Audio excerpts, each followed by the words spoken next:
Welcome back to the Design Build Hunt podcast, which is presented by Whitetail Partners. On the line with me today, I've got Greg from Ohio and Sam from Wisconsin. Gentlemen, thanks for joining me today. Welcome back to the show. We're entering the grind time, Sam, I think as you called it there just a moment ago. We're on the tail end of our consulting seasons. How have things been for you guys so far? Sam, let's start with you. Yeah, thanks, Josh. Good to be here again, man. Appreciate it very much. It's been a great season. Been on a property day after day, it feels like here. And it's been a good long consulting season. I have consults through the end of May, which is a little bit later than I typically do, but people to serve and get that job done, even into green up, which is all right. The properties I'll be on will be pretty open and easy to tell what's going on. Been also doing some land management on properties, doing cutting here this last weekend.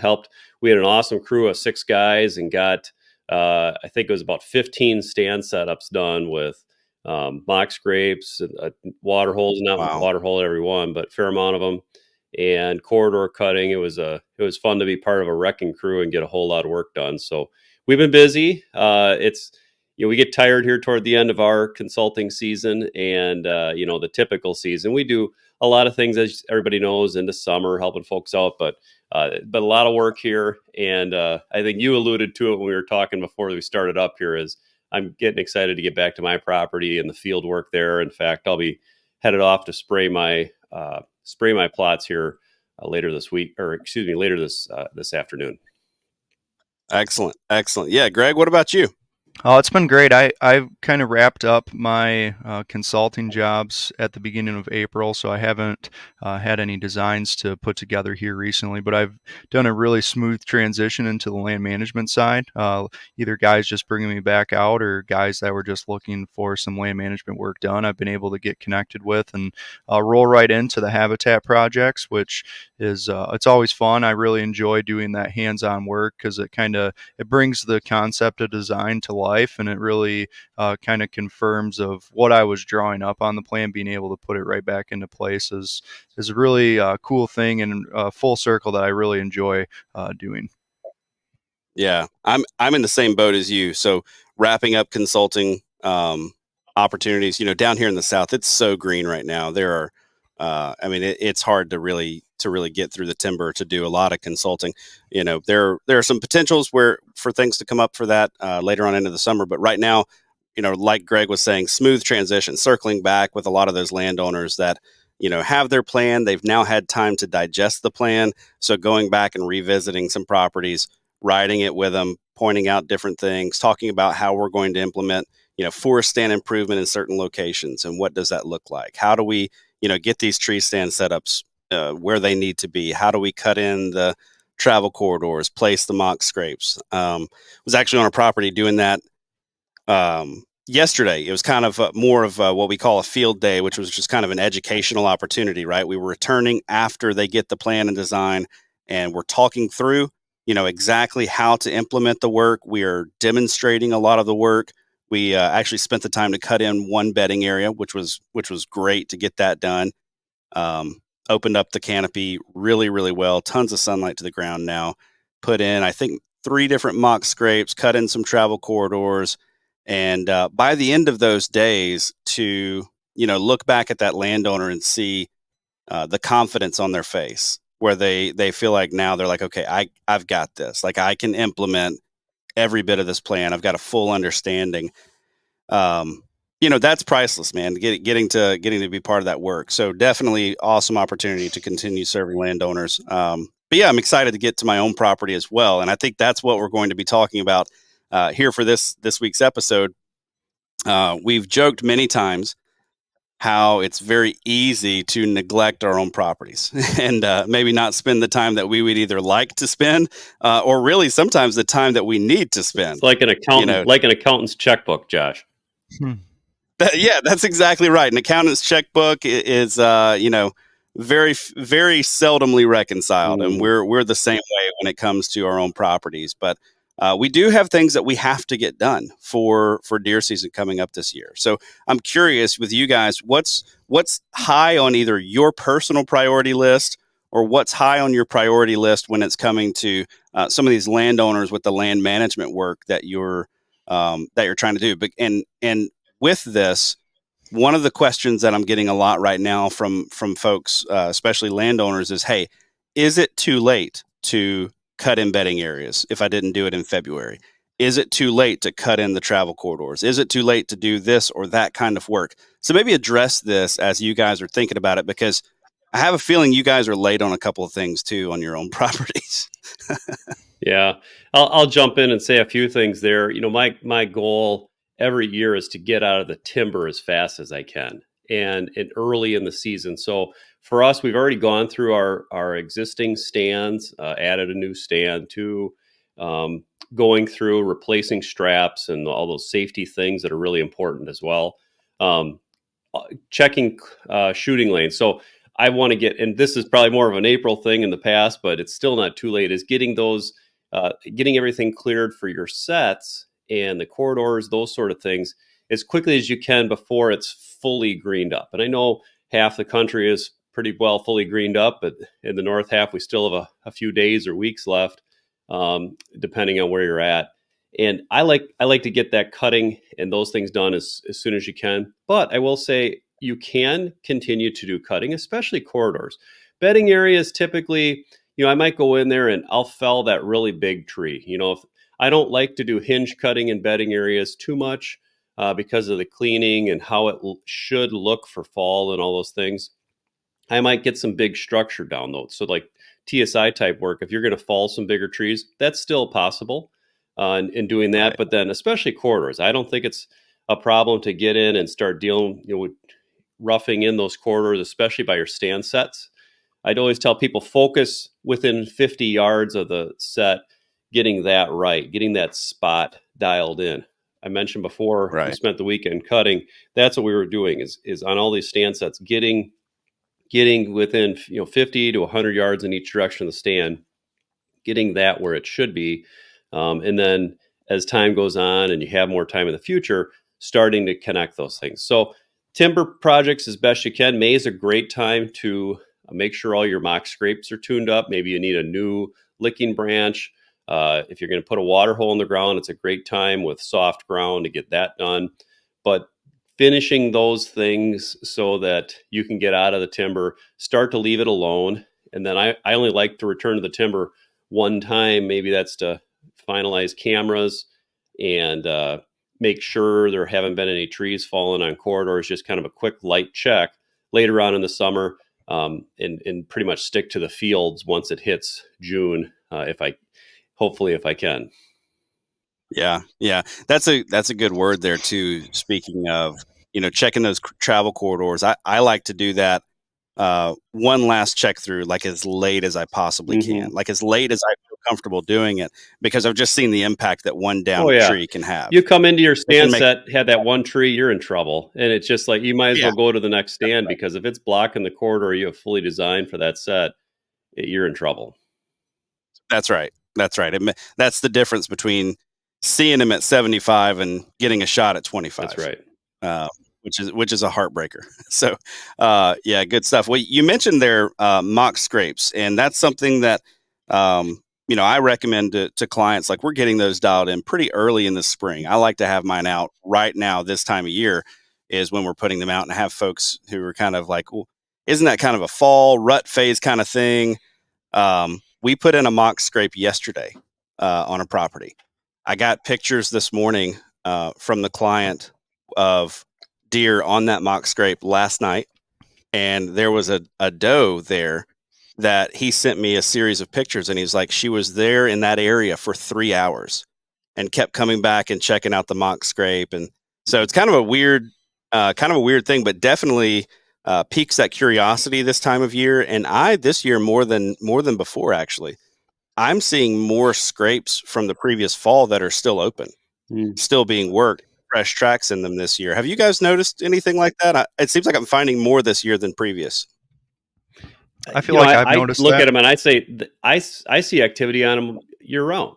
You Right. can always hang up a mock scrape and generate activity.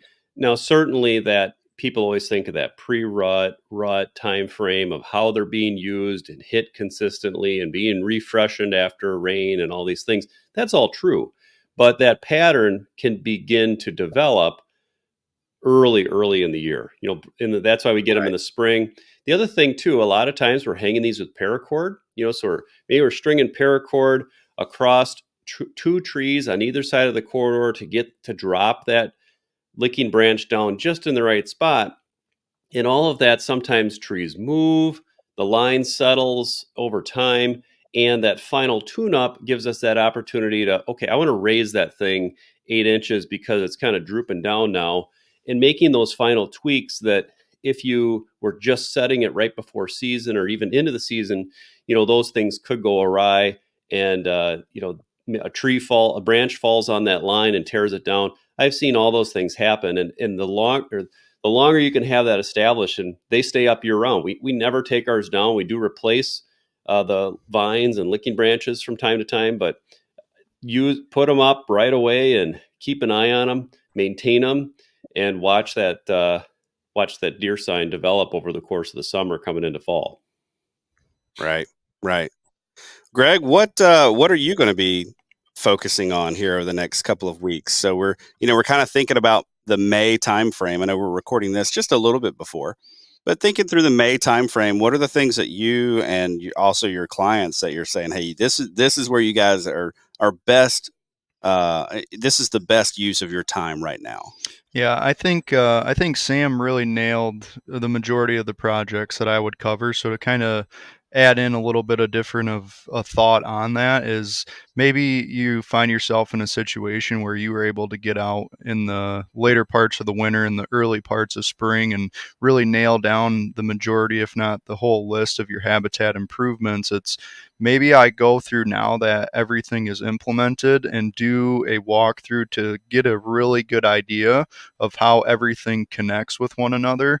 And maybe there's an opportunity on your property that you previously didn't identify for a stand location or at least a camera location or whatever that may be. So if you spent a lot of time on the property already and you do that last walkthrough, something can become blatantly obvious where when you're looking at it from the outside in, when you might have cut a half acre of bedding on Monday and then you came back and did some corridor work on Thursday and you hung some scrapes on Saturday, and that doesn't really present that opportunity where then if you do that kind of final walkthrough and you have in your mind where everything is, you could be walking through and say, oh, wait a minute, this might be my best stand location right here, and I haven't even optimized it. So that could just be a nice little thing you can do if maybe you did get the chance to do a lot of work on your property already.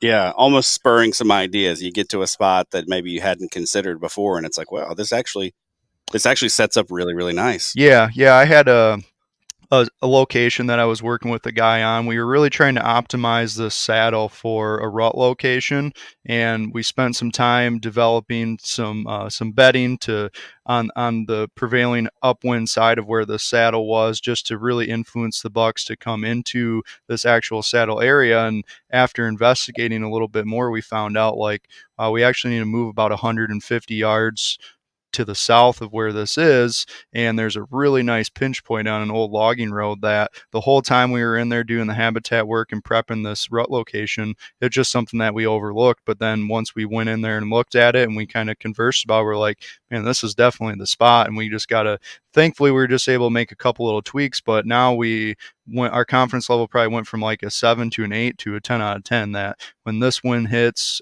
during the first week of November, you can come in here and you're probably going to have some really good hunting. Right, right. Very good, very good. Sam, let's talk a little bit about food plots on your ground right now. You've got a pretty developed food plot system. How important you missed the food plot Q&A that we ended Oh up yeah. doing. So many we had just planned to do a Q&A episode, but so many of the questions were about food plots. It really helped me to see so many people maybe even have been doing it for a while, but just feel uncertain about their methods. Mhm. And I think that probably points out that that they are having mixed results from year to year. Like there's trouble still going on when it comes to their food plots. So where are you at with your plots this time of year, and what are you thinking? I know you plant some things that we don't down here in the South. I'm always curious to learn more about that. But also maybe some of your screening. Now we're getting where we are here in the South. It's screening time right now. Like it's Mhm. ready to go in. So Yeah. where are you at on that? Yeah, so we're just getting into green up. The grass and weeds and all that are just starting to come up, and so we're just starting to see that flush of growth. It's not just things turning green and buds coming out and all that. So in the fields, what I'm always looking at is there's a lot of steps that come into prepping for these things. For the screen, if it's in a location I had screened before, I want to get that mowed down, maybe a quick disc on it just to get that ground ready. But I'm not in a hurry to plant screen. I want to make sure that we have soil temps, we have the right conditions, rain coming, all those things. I plant, even as late as mid June in the north on screen. At the earliest I'm going to plant is about Memorial Day. It doesn't need, I want to check on it. I want to say 75 to 90 days, somewhere in there. You don't need to have, 4 or 5 months of growing time. And it's better to have good soil, good moisture, or, warm soil and good moisture coming rather than trying to get it in early, because if it doesn't take right away, you're going to struggle with it. And the Right. weeds and grasses coming back in. So that's my quick on screen. As far as the rest of the fields go, depending on what your spring is starting off with. And most of my plots, I have rye planted, so got a good flush of green coming. A couple of my plots, I'm putting into straight beans this year. I'm actually spraying them today. Have the local farmer I'm working with be planting them tomorrow. So those fields will be done. I'll probably mow some strips in there midsummer. Mow down the beans and put in brassicas or maybe a few other blends I might be trying from John. And then my other fields, typically what I'm doing is having that rotation of I'll knock the rye down. Maybe I'll use a cover crop if I want to, like a buckwheat. I've done that before, and then you seed into that around August 1st. Your brassicas, radishes, and tillage radish, that is. And then also on the other side, your grains, you can do just broadcasted oats, peas, beans into that, knock that down. Or if you're struggling in last summer with the drought, it was a good example of this. You're struggling, maybe you want to do just sprayings. You want to keep the weed competition knocked down and have a good bare soil coming into that time. That's certainly another possibility that you can do if you're struggling with weeds. Maybe learn a little bit about different types of herbicide that could help you out in getting that soil prep. But if you're able to do cover crops, that's wonderful, because there's a lot of benefits to doing that. So kind of a quick overview of everything that we're doing in the course of a summer. But here in the May timeframe, it's assessing where the field's at, what are you doing, and then making that game plan moving forward. For 2/3 of my plots having beans in them this year, I'm kind of just kicking my feet up a little bit and relaxing that we're taking we're kind of doing a reset on those fields with that. And I'm sure they'll be highly attractive because those beans will be standing here this fall. Right. And that I think is one area where um, folks can really get a lot done in a pretty affordable kind of way. Finding somebody who's already in your area Yeah. doing some planting already, working with a local farmer. It's much cheaper than trying to find another guy with a tractor and a disc and trying to have them come in and plant that. If you can work with someone local to you, work with somebody who's already going to be there, in your area, that's a good way to get way ahead on some spring projects.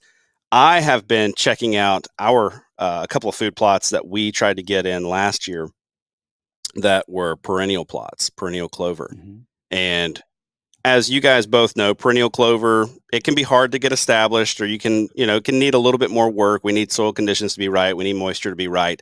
And of course, we planted the clover. We got a great rain. I remember standing on the front porch at the camp, taking a video of the rain falling off the roof as we had just finished planting the last clover plot. And I thought, this is amazing.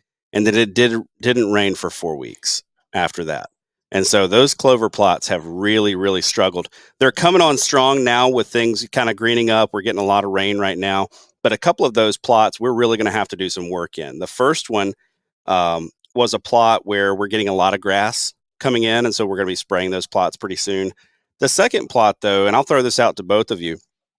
The second plot was a new plot, and a larger area, lots of large oak trees. So big machinery came in to clear this plot out for us.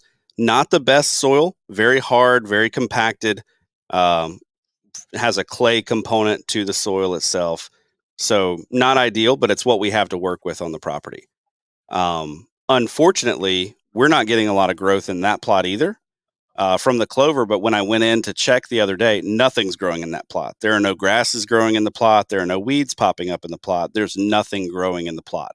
I believe it's a topsoil issue. We don't have any topsoil, in there to really speak of. How would you guys handle that situation to come in and hopefully try to have some kind of a food plot come fall? One of the things I look at with that, if you're struggling with organics, is to look at a soil builder if you can get that in, and help get green going. And you can still, if it's early in the year, you can do that. And there's a variety out there. That John with Northwoods Whitetails has one that I've seen work pretty well in some sandy soils. And with that, you're trying to just get organic material growing and started. It can take years to do that. But if you're in it for the long haul, if it's the property you have and soils are your biggest challenge, that's one of the ways you can work with it. And then you can get that mowed down, sprayed, and even just planting rye in the fall to get a green cover on the landscape for for the fall. And then also that'll benefit you the following spring, getting in there. You mentioned too permeability issues, having compacted soil. All of those things, getting roots down in the soil will help that. Um, Right. Tilling, disking, uh, packing, all those things, and then letting the rains come down. That doesn't help that situation. We talk about cover crops, rotations, getting into crimping and those sort of things to help uh, that permeability increase, and all those things will help benefit the soil. And then finally, and I should have said this first, getting professional help. There's Right. go to your local co-op, contact your seed providers that you have that talk about their products and the timing of it and the methods of it. You might learn a detail, but getting back to the professional, getting a soil test done, getting maybe there's some other amendments that you need to help you on the chemistry side, and all of those things can get you going in the right direction. And finally, as it always goes with food plots, just experimenting, trying different things. Perhaps you want to go and do a couple methods. Split your plot in half. Try one method on one side, the other method on the other, and learn something. Soils are so specific that you need to accelerate your learning curve, and you can do that by trying different things. Right. Right. Very good. Yeah, not being afraid to fail too, I think. That's If right. not being afraid to throw that second crop or even third crop depending on the size of the field. Just get a bunch out there and see what sticks, see what you can do. So, Greg, is there anything else that, I mean, I know you've got some implementation work going on here pretty quickly. You're going to be back out helping landowners sort of install some of the plans that you've helped them develop. Is there anything that's going to be sort of near the top of that list that maybe wouldn't factor into the top of the list if it was at a different time of year? I think top of the list for me right now is prepping the grade A stand locations on the property, whether we're Mhm. establishing a new Right. site or making those tweaks and adjustments to an existing one.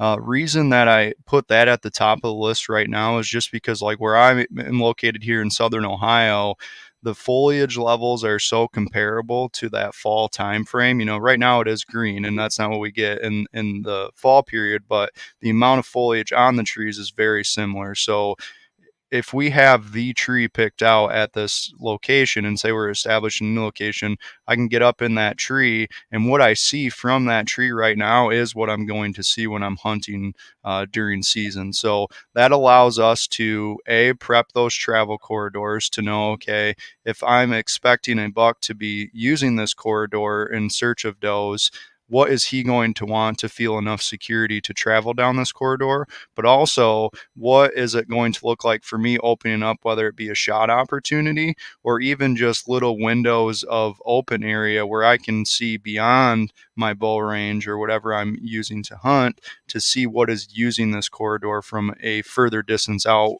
before they come into that bow range. So really taking the time to prep those spots is at the top of the list just because of how similar the foliage levels are.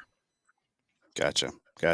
Very good. Well, guys, good talk. Glad we could catch up and discuss a little bit. Sam, did you have something else? Yeah, I got one more thing. Actually, two quick ones. One in the timber Okay. and one in the Yeah. field. So for the less experienced woodsman in the timber, what's nice about this time of year is you get to see leaves again. You might have been out there in the wintertime. Hey, what is that tree? I don't quite recognize that bark. I'm not sure. Well, you get leaves now. When you get leaves, identify that tree. I always like to have a paint can nearby. And if it's a tree that I then would want to cut, even though I might not be cutting, it's confirming, okay, that is this type of tree. I want to cut that tree. I'm going to spray it. Or sometimes too, if it's a tree I want to keep, I'll put a dot at the bottom of the tree. To me, that's a marker that I want to keep that tree. The other thing is Yeah. out in the fields. Uh, I like to make sure we're taking care of our tree plantings. So on my apple trees, we're going through those, making sure we get the ground cleared around them. We put down a pre-emergent to make sure that we limit the amount of growth around that tree, so we get good water nutrients to that tree. We put a little bit of mulch out on them, kind of clean that corral, that fence around them, and make sure everything's tuned up. Check the trunk, make sure that screen that we had, that protective screen on there, isn't too tight. Babying our apple trees and getting those things all set. And then for the conifers, making sure that we've kind of pulled the grasses out around there. And as the grass is just starting now, to spray with herbicide and ground clear around that tree and keep that competition. Young trees are often killed by grasses that want to grow right up tight to them, and they're starving that tree. They're competing for the water and nutrients in the ground, and you want to get that spray out before they are candling and getting the new growth out, and they're going to be more susceptible to the herbicides then.